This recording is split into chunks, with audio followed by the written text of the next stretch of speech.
Hello friends, how are you all? I'm Nupur.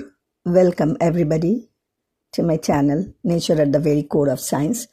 Today is 15th November. It's 6:40 p.m. I just picked up a topic today and it is very interesting. I will tell the name of the topic, but then I have to tell something else for the background. So the topic name is 7 Ways Americans Avoided the Draft During the Vietnam War.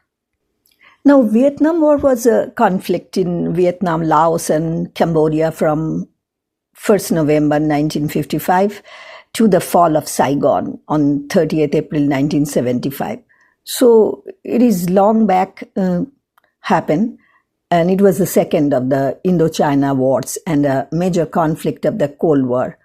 We know about the result that North Vietnamese got the victory, and basically there was a territorial change. So reunification of North and South Vietnam happened, and they became the Social Republic of Vietnam in 1976.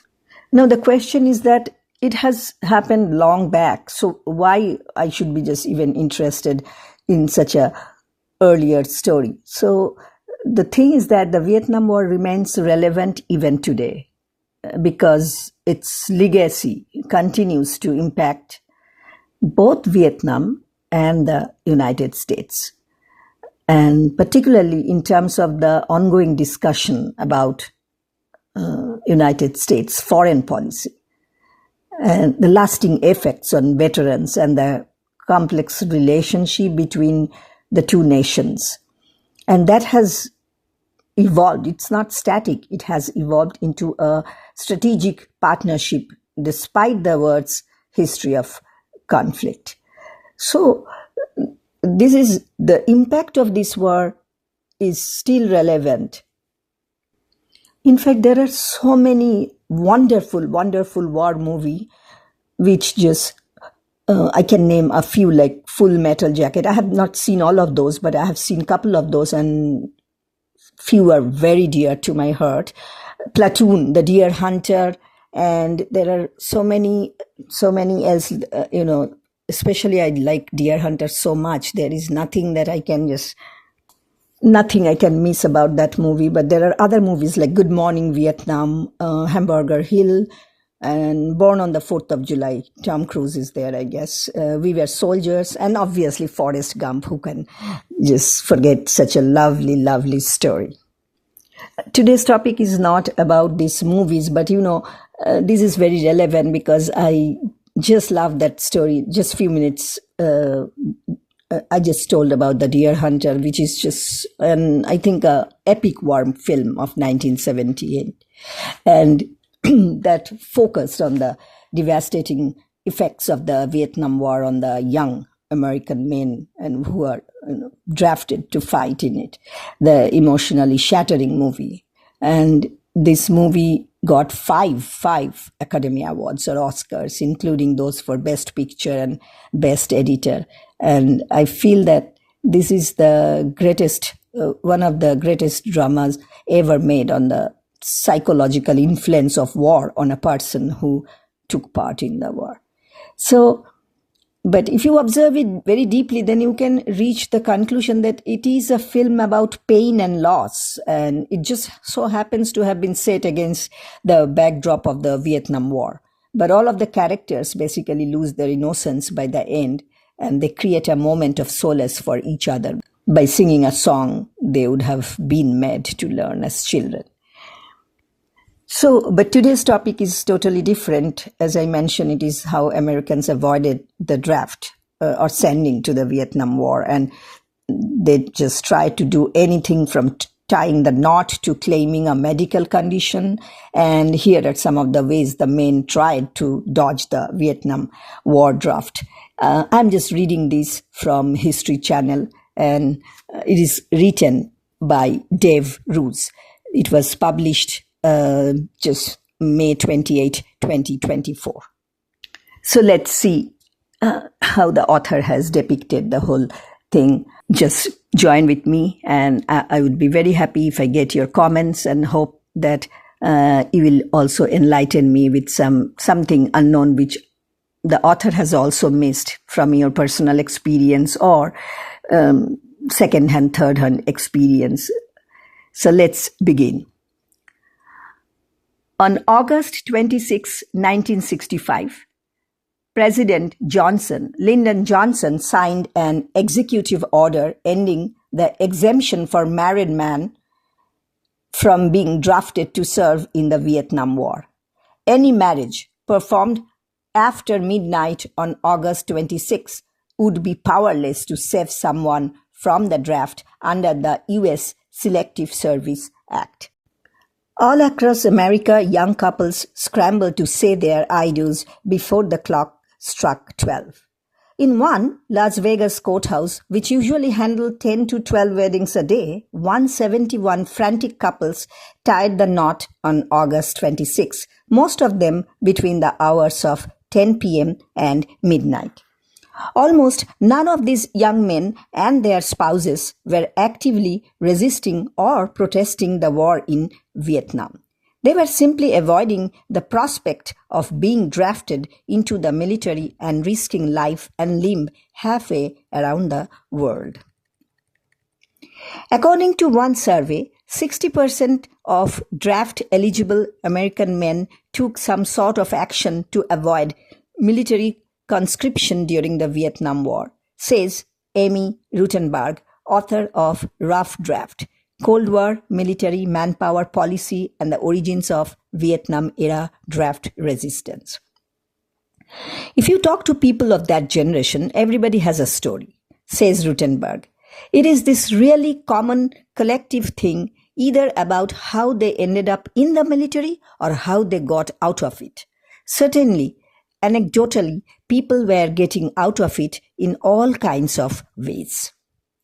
Most draft-eligible men who avoided conscription took advantage of legal deferments extended to students, fathers, certain professions, and people deemed physically or mentally unfit for service. Some of those deferments went away with the creation of the draft lottery in 1969, further stoking the anxieties of draft-aged men. Here are 7 of the most common ways that American men tried to avoid the draft during the Vietnam War. The first one is enlisting in another branch of the military. Because the Vietnam War was primarily a ground war, 82% of American servicemen who fought in Vietnam were members of the Army and the Marines, and 2/3 of those soldiers were drafted. If you wanted to avoid being drafted as an infantryman on the front lines, one strategy was to enlist in another branch of the military. Draft-motivated enlistment was a way of exerting some choice into the process, says Rutenberg. That's why a lot of people looking to avoid service in Vietnam tried to join the ROTC or the National Guard if they could, because they knew they most likely wouldn't be going. The Air Force, Navy, and Coast Guard had higher enlistment standards, but acceptance into one of those other branches also greatly decreased a young man's odds of being shipped off to Vietnam. Second was registering as a conscientious objector. Before the Vietnam War, the only Americans who qualified for conscientious objector status were members of pacifist religious sectors like Quakers, Amish, Mennonites, and Jehovah's Witnesses. In both World Wars and the Korean War, men who qualified as conscientious objectors were given alternative service assignments at home or abroad, and some served with great distinction. Still, the only way to receive a conscientious objector deferment was on religious grounds. A moral or ethical opposition to war didn't cut it. That changed with the landmark 1970 Supreme Court decision in Welch versus United States, in which the justices expanded the definition of conscientious objector to include anyone whose opposition to war is sufficiently religious without necessarily professing a belief in God. By 1971, you could get a conscientious objector deferment legally if you were morally opposed to war, says Rutenberg. It didn't have anything to do with religion. A total of 170,000 men received conscientious objector deferments during the Vietnam War, 61,000 in 1971 alone. Many of them received assistance from draft counseling organizations like the American Friends Service Committee, Quakers, and the Central Committee for Conscientious Objectors, or CCCO. Coming to the third point, getting married and having children. As mentioned earlier, married men were exempted from the draft until August 26, 1965. After that, the only way for a married man to earn a deferment was to have a child. But even those rules changed over the course of the Vietnam War. Back in 1963, President John F. Kennedy signed an executive order that automatically qualified men with children for a hardship deferment from the draft. This motivated millions of Kennedy fathers, as they were known, to opt for fatherhood even before troops were being sent to Vietnam.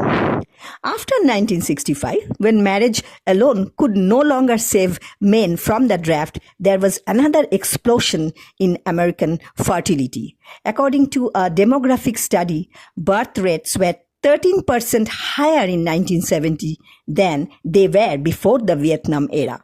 When the draft lottery was first held in 1969, women whose husbands had high-risk draft numbers were 40% more likely to get pregnant than women whose spouses had a low risk of being drafted. In 1970, President Richard Nixon changed the law yet again. Men with children were no longer automatically deferred. They now had to prove that their absence would be a financial hardship to their dependents. Following the announcement, birth rates among young couples sharply declined. Coming to the fourth point, attending college. For most of the Vietnam War, full-time college students and graduate students were able to get a legal deferment from the draft. Since college was expensive and black and minority college enrollment was low at the time, this is one of the loopholes that unevenly benefited middle and upper-class white Americans. One of the points that's very clear is that men with means, whether that's actually money, cultural or political capital, or a better education, absolutely could get out of service a lot easier than folks without those things, says Rutenberg. Poor and working class men, particularly men of color, were disproportionately drafted. Similar to the effect on marriage and birth rates, there was a 4 to 6% increase in college attendance during the late 1960s when college students were automatically deferred. In 1971, most of the college and graduate student deferments were dropped except for divinity students and medical students. Coming to the fifth point, claiming a medical condition. A physical exam was required as part of induction into military service. The standard exam was a cursory once over by a military doctor who was looking for obvious physical limitations or conditions. Another way to earn a 4F deferment, which is unfit for service, was to convince a friendly doctor to exaggerate or invent a condition disqualifying an otherwise healthy young man from service. This is yet another way that wealthier and better connected Americans had an advantage when it came to avoiding the draft. Politicians have come under fire for their use of medical deferments to stay out of the Vietnam War. Both Donald Trump and Joe Biden avoided the draft through a combination of student deferments and medical exemptions. that is called bone spurs for Trump and asthma for Biden.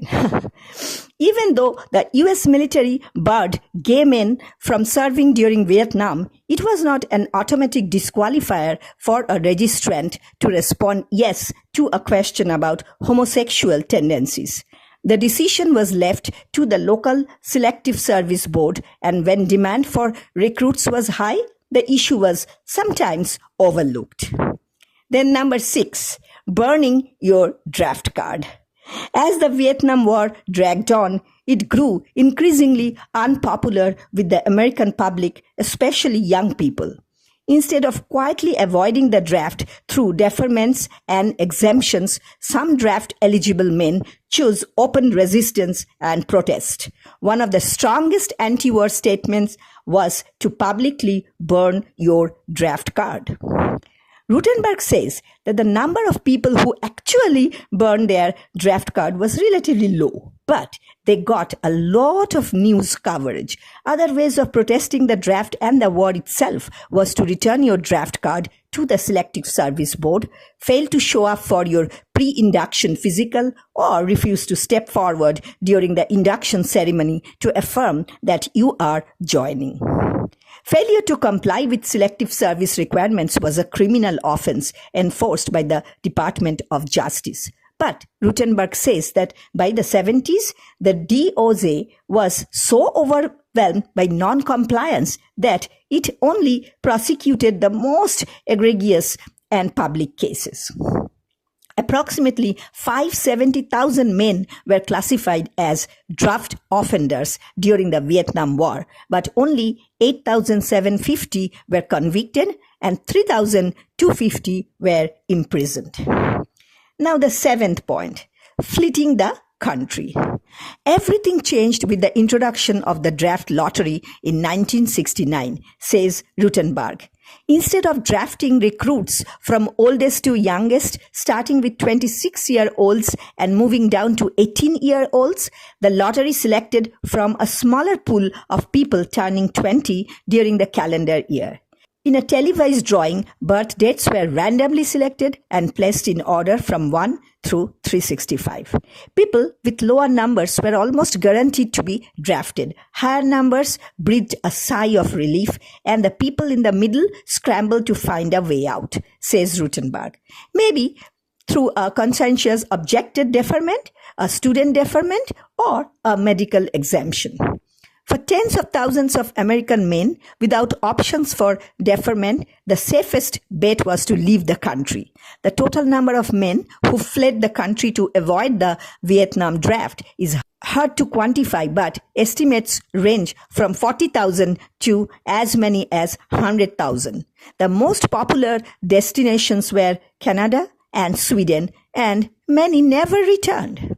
Nixon ended the draft in 1973, and President Jimmy Carter issued a blanket pardon in 1977 for all nonviolent breaches of the Selective Service Act.